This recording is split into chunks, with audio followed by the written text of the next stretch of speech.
We have great chemistry. Yes. Me and Nana Patekar have great chemistry. जब कहूंगा नाचना पड़ेगा. ये film inspired by true events. You know, it is not based on true yeah. events. It is not a documented film. एक सुपारी का कितना लेते हैं आप? क्या देगी? जो चाहे. सोएगी मेरे साथ? मुझे इश्क हुआ है या होने वाला है. अरिजीत की आवाज में जी, ये उनकी गाना आवाज में आपको सुनिए. अच्छा लगेगा. रोमियो ओ रोमियो जाके लिए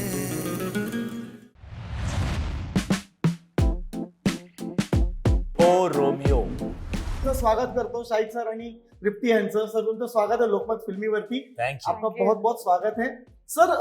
ये जो ओ रोमियो जो फिल्म है वो फिल्म बनाने के लिए विशाल सर कई साल ट्राई कर रहे थे. उन्होंने कई साल पहले लिखना शुरू किया और उनके साथ आपकी ये अभी चौथी फिल्म है. सो कैसे लग रहा है आपको? मैं बहुत खुश हूँ. हम लोग अभी वही डिस्कस कर रहे थे कि कैसा लग रहा है, क्या लग रहा है. फिल्म की रिलीज से पहले हमेशा बड़ी सारी नर्वसनेस होती है. आप एक्टर्स हो तो आपको लगता है यार आसपास तो सब अच्छा ही बोलेंगे, बट ऑडियंस को क्या फील हो रहा है, क्या वो इमोशन कनेक्ट कर रहे हैं, क्या उन्हें अच्छे लग रहे हैं विजुअल्स.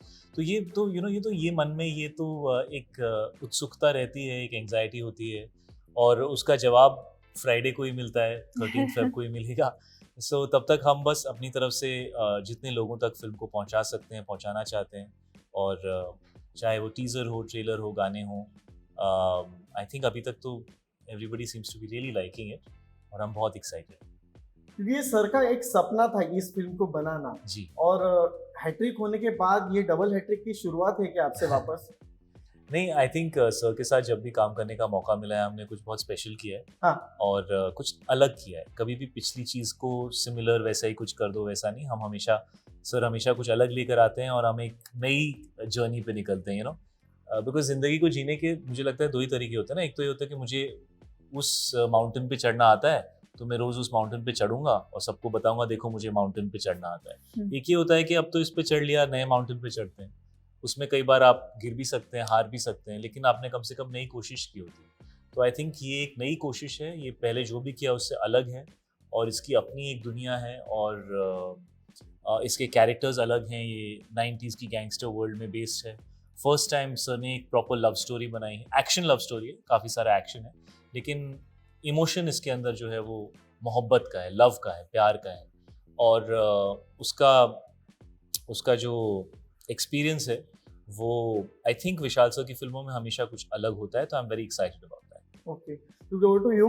जी. जब आपको पता चला कि इस फिल्म में मैं सिलेक्ट हो चुकी हूँ तब आपका पहला रिएक्शन क्या था? विशाल सर के साथ पहला काम करने का ये क्या अनुभव था आपका? बहुत अच्छा अनुभव था. मुझे विशाल सर ने ऑफिस बुलाया था नरेशन के लिए और जैसे ही मुझे पहले ही पता था कि मैं करने वाली हूँ फिल्म और जब सर ने नरेट की film I was very very happy because मेरे लिए बहुत ज़रूरी है कि मैं स्टोरी और कैरेक्टर से कनेक्ट कर पाऊँ और वो कनेक्शन मुझे मिला वो नरेशन के बाद. एंड बहुत ही अच्छा रहा. विशाल सर के साथ मैं हमेशा से काम करना चाहती थी. बहुत ही अच्छे डायरेक्टर होने के साथ साथ आई थिंक वो बहुत ही सुलझे हुए इंसान है.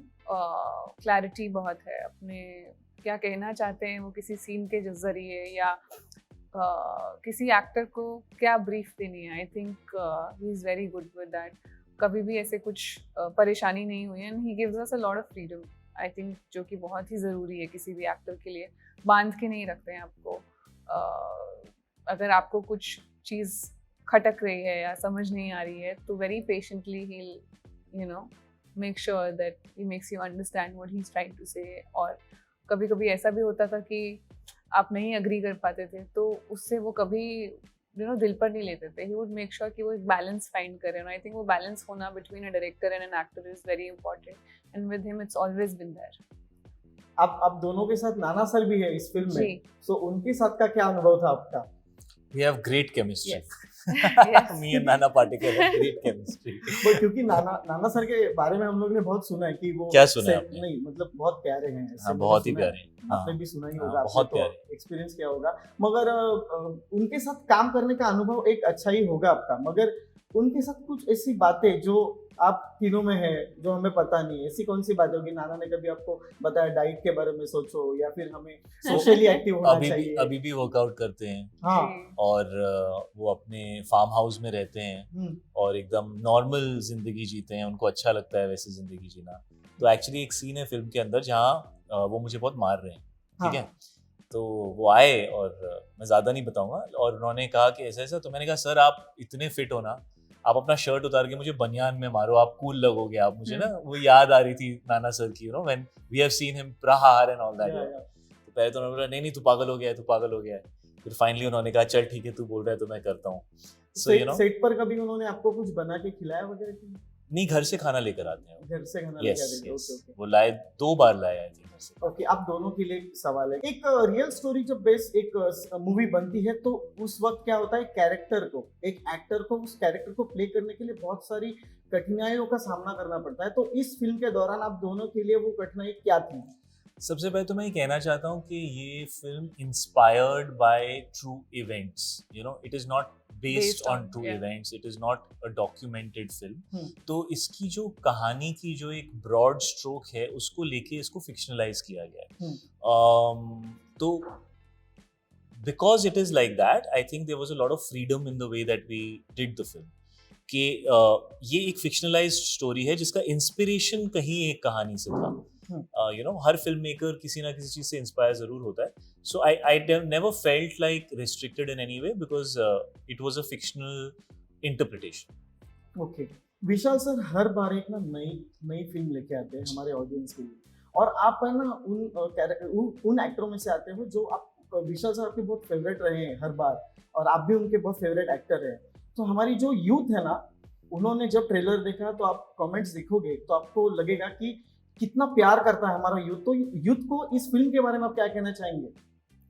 यार फर्स्टली ये बड़ी अच्छी फीलिंग होती है कि जो आपने काम 7-8 साल पहले, 10 साल पहले, कभी कभी 15 साल पहले किया होता है, वो लोगों को ऐसे याद रहता है जैसे कल ही उन्होंने फिल्म देखी है। सो ये अपने आप में बहुत बड़ा कॉम्प्लीमेंट है, और यही आई थिंक आर्ट और सिनेमा का मैजिक यही होता है कि एक बार कोई चीज़ बन जाती है तो वो हमेशा के लिए जिंदा रहती है, यू नो। तो ऑफकोर्स हमारी जर्नी हमेशा पहले भी बहुत स्पेशल रही है, और ये फिल्म डेफिनेटली जो हमने काम किया है उसका अगला स्टेप बनने की, आई थिंक इसमें वो बात है। बाकी आप फिल्म देखें, हर जर्नी अलग रही है, इसमें भी अलग। एक लास्ट क्वेश्चन, विशाल सर की जो फिल्में होती है उनमें जो गाने होते हैं, वो गाने, वो म्यूजिक उस फिल्म की आधी स्टोरी बता चुकी होती है। तो इस फिल्म का कौन सा गाना आप दोनों का फेवरेट है? आई थिंक आज ही जो गाना आया है वो बहुत मजेदार गाना है, it's a very nice romantic song, it's called sing for us इश्क का फीवर। इसकी ना आवाज बहुत अच्छी है। मुझे पता है, मैं ऐसे करूंगा। नहीं, we'll sing. You want to sing? साथ इश्क हुआ है या होने वाला है, अरिजीत की आवाज में जी, ये उनकी गाना आवाज में आपको सुनिए। अच्छा लगेगा। वन लास्ट क्वेश्चन, अगर आपको मराठी फिल्म करने का मौका मिले जी। तो क्या आप करेंगे, और आपके फेवरेट डायरेक्टर कौन है मराठी में? नहीं, ऐसा नहीं है। मुझे सायराट बहुत अच्छी लगी थी, उसकी रीमेक ईशान ने भी की, तो definitely that was a wonderful film that I really enjoyed watching. But ना मेरा ना बड़ा ये है कि मुझे अगर लैंग्वेज पे कंट्रोल नहीं है ना, तो मुझे ऐसा लगता है कि मैं अच्छा काम कर नहीं पाऊंगा। तो उसके लिए बड़ी सारी क्लासेस लेनी पड़ेंगी। अगर मुझे उतना वक्त मिला या ऐसा मौका मिला तो अच्छे से करूंगा, मतलब सिर्फ करने के लिए नहीं करूंगा। Okay, thank you so Thank much. जाते जाते हमारे दर्शकों के लिए एक मराठी में आप बताएंगे कि हमारे फिल्म के लिए देखने आना है आपको 30 यार क्यों वाट लगा रहे हो नहीं, यार एक सबके मैं सामने आपको यार। ये दूंगा, हाँ, आपको आप दे सपोर्ट दो मेरे करूंगा को, ना। हम लोग उसको फॉलो करेंगे। आप Okay. बता दो। तर येत्या 13 फेब्रुवारीला येता 13 फेब्रुवारीला नक्की बघा, नक्की बघा सिनेमागृहात जाऊन सिनेमाघरात जावन O Romeo. O Romeo. Thank you so much. So sweet. Thank you so much. Thank you.